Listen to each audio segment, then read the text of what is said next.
Hello again, everybody, and welcome to another exciting episode of Son of a Bitchin' Kitchen.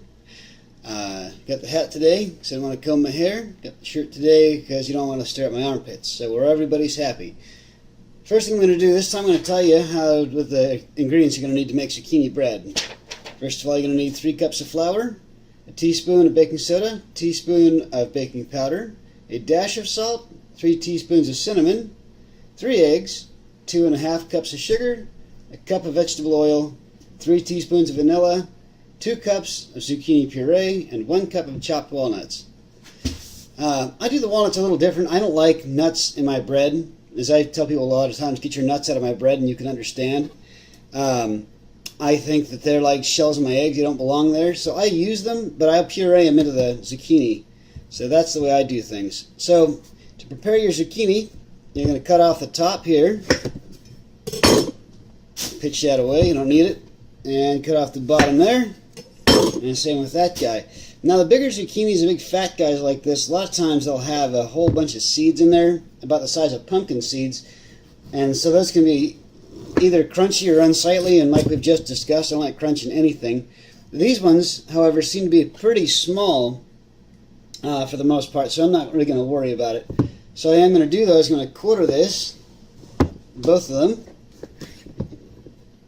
And this guy here.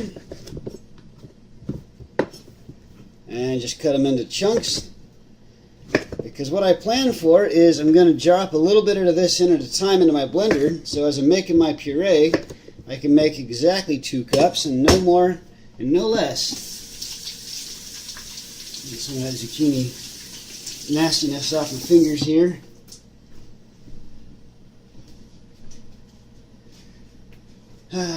Right. So, hey. Be nice. Okay, so now, it's going to get loud because I'm about to turn the blender on. You know the drill. I'm going to throw a few pieces of this in there. Just get everyone started. Make sure you use your lid, otherwise you'll be wearing your zucchini.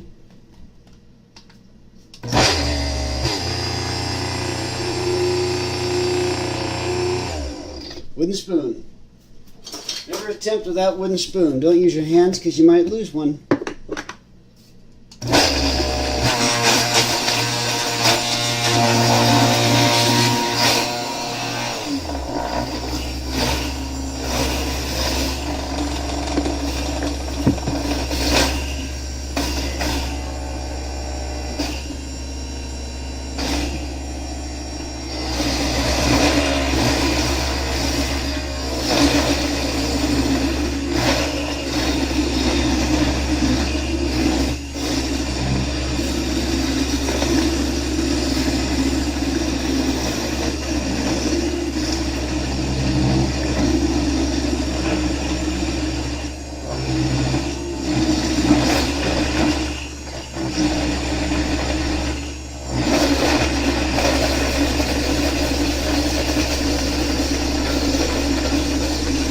Yeah, unlike cucumbers, you don't skin these. The skin's actually kind of part of the appeal. Once it's all said and done, it's about the only thing to let you know it's actually zucchini bread that you got there.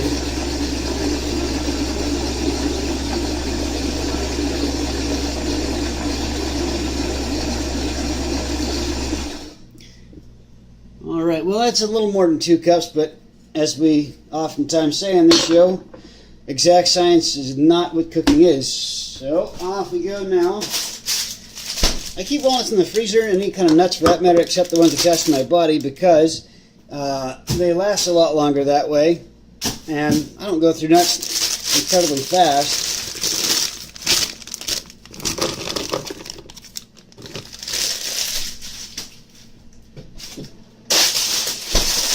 Never been caught without. We'll get him later. Okay.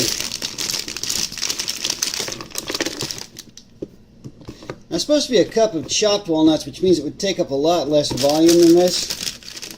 So I'm actually going to kind of heap this up onto the top of there. That should be close enough for government work, and 1 extra for good luck.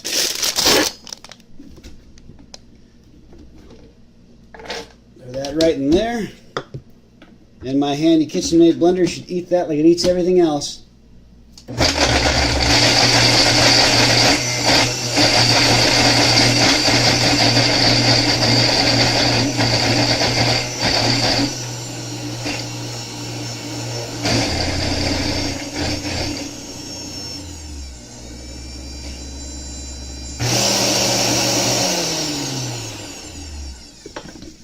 a little more of this. Come on.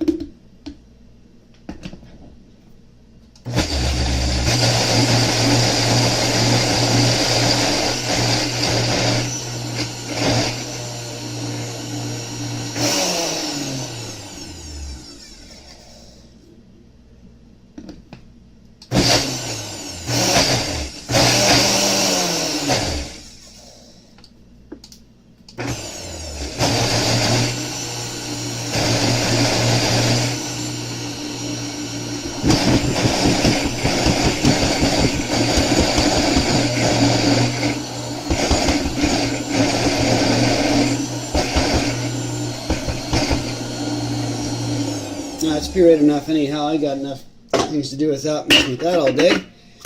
Okay, so we're going to go ahead and mix our dry stuff first, and should be this bowl. Yeah, I'll make it. No, we'll do the other bowl. That bowl. All right, so 3 cups of flour.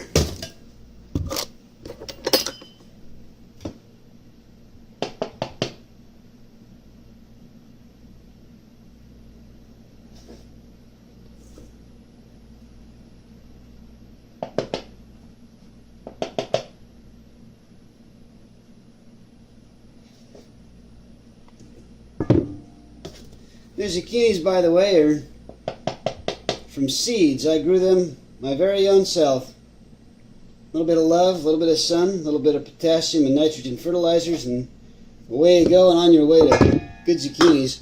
These haven't been as productive as some plants are, because zucchinis go one or two ways. Either you get just as much as you need, or you get enough to feed half the world. Alright, going to need our teaspoon of baking powder.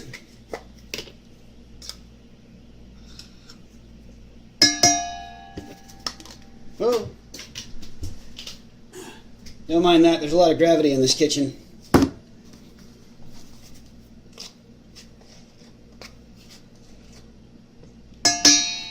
Baking soda and dash of salt, which I like inaccurate measurements like that. I think they're more fun. Dash. One man's dash is another man's pinch, I guess, but that's good enough for me. And our 3 teaspoons of cinnamon.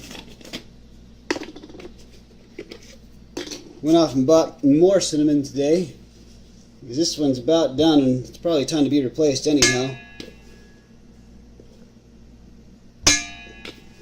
Inherited this from my old roommate Jennifer about 5 years ago. And I bake a lot and I'm just barely getting through it, so 227 grams of cinnamon equals about 227 years worth of cinnamon. Okay. As with any and all dry ingredients, you can take your whisk and just integrate this together. As I said, it saves a lot of hassle, and you don't wind up with a big pocket of cinnamon in one spot, or you're trying to stir this all together and you can't quite get it to mix up because all the cinnamon's still stuck on one side of the bowl. And if you do this, everything's nice and spread out like a pre-made batter. Just set that aside for now. We're going to go to our wet ingredients. So we're going to mix our 3 eggs.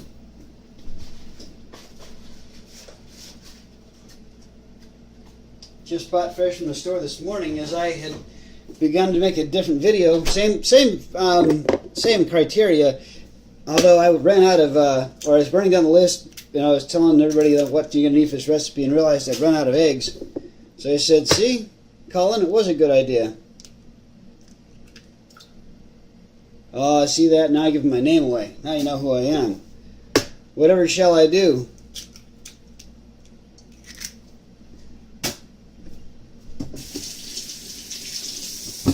Okay, so that's 3 eggs. Now I need our 2.5 cups of sugar. So you can tell I learned a little bit from my last video of laying stuff out, not necessarily all ahead of time, not measured out ahead of time at least, but just kind of in arm's reach, so it doesn't look like such a Chinese fire drill that I'm trying to show you what I'm doing here.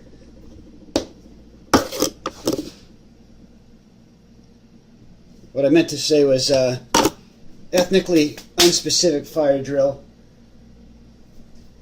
Okay, I need a cup of vegetable oil.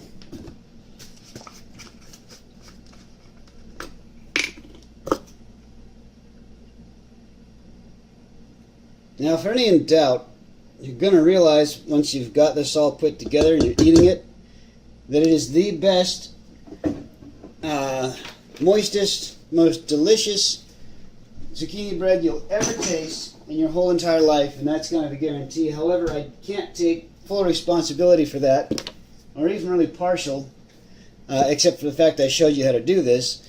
But it was a recipe my mom got off the internet, so before I tell you, you know, it's like my great-grandpa Washington Mendenhall's recipe, it wasn't. It's just something we found on the internet, and it's really freaking good. Of course, the initial explanation we found there wasn't nearly as much fun as mine. That's why I did this.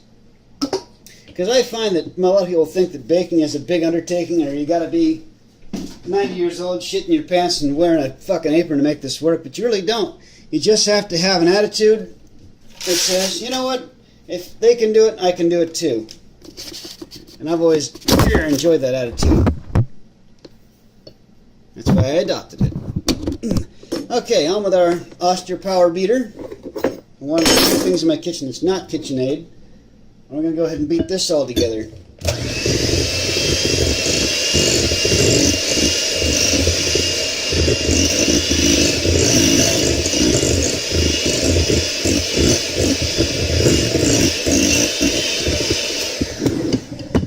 Now, Baker's best friend in the kitchen is going to be one of these guys, and you will eventually know what I'm talking about when you use one.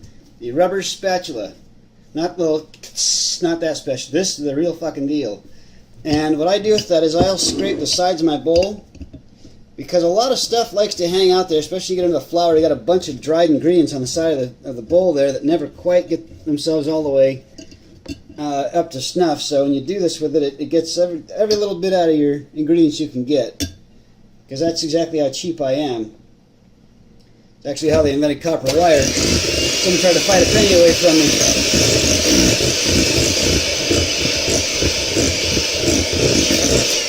Right, well, that's as mixed as that really needs to be.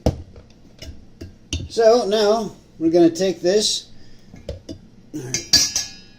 drop our whisk over there for now, take our other bowl, drop these little beaters in there so they don't drip every place. Take this, pour this into our dry battery ingredients. Battery is in cake batter, not battery as in Metallica.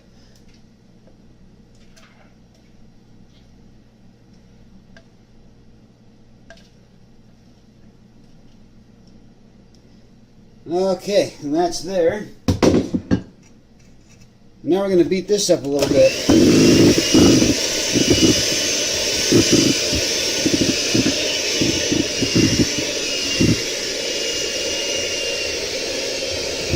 The only reason I don't set the spatula down is because it's all covered in shit right now, and I don't feel like having to clean it off my cutting board.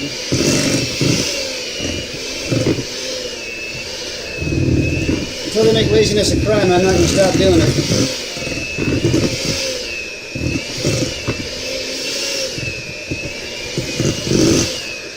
Okay, now this is coming up kind of thick and doughy, which is kind of what you want at this stage of the game, because we do still have more liquid to add, like that zucchini puree that we kept talking about. And I think it is at this point. Yeah, well, now this is kind of put together, about looking like that. I'm going to pour in my zucchini. Alright, and we're going to use this guy to get the rest of it out of there if it won't come out. Off we go. Come on. Come on. Depending upon the water content of your zucchini, it may either come out of here easier or tougher than this stuff did. It looks like we didn't get all of our nuts completely blended, but that's alright. Some people like the crunch. And besides, I'm not going to eat this anyway. I'm actually making this for a couple of other people, so I don't think they're as worried about nuts as I am. Alright, and blend that on in there.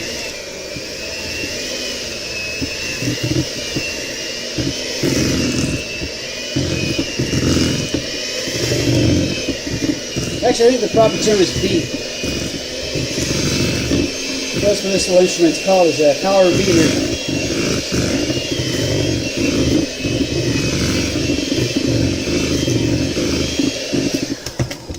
That's actually what they called me when I was about 15.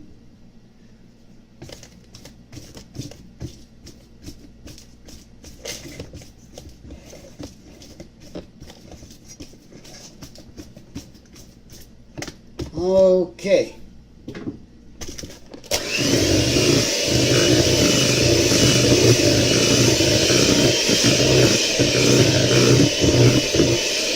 Now I'm going to go ahead and bet that most of this stuff is as mixed as I'm ever going to want it to be. I'll get you a quick peek at this. But that's about what a good zucchini bread batter should look like. Now we're going to take our bread pans. Cha-cha. Move this over here, set that out of the way for a second. Now, you're going to want to grease and flour these. And when I say grease, I mean Crisco. Our best friend. And to do this, we'll take a paper towel. I usually tear the first one off just in case any critters decided to walk across it and pee on it. Not that that's terribly likely, but you never know. I never know anyway, and I don't take any chances. So, with our nice clean paper towel, we'll bundle that up. We'll take a little snuffling out of there of Crisco, and I'm going to wipe the inside of our pie or cake dish with that. And we don't want to like just liberally spread the stuff like that. I mean, don't take like a cake spackle or a spackling knife and cover the shit out of this thing. Just enough, just a light little, enough to make it reflective in there, kind of like so. And do the same thing to the other guy.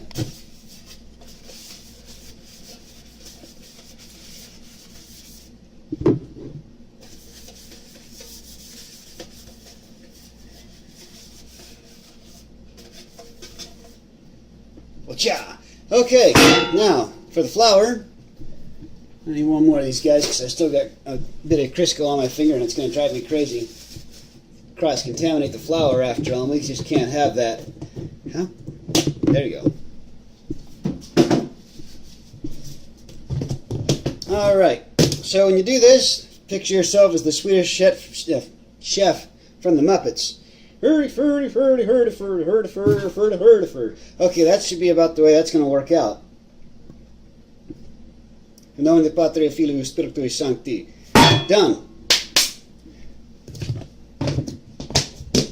What that does, so you don't ever skip the step because you're going to regret it if you do, it makes it so the cake, once it's done, doesn't stick to the pan.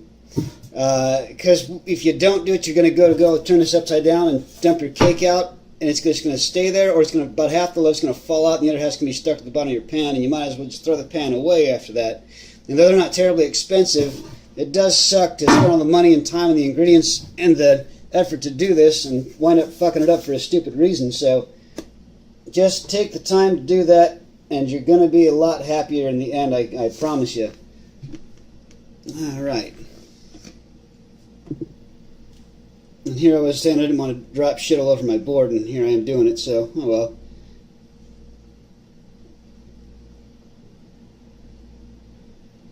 And just gotta get this generally even. I mean, I don't have like a set of scales out here or nothing, but just eyeball it.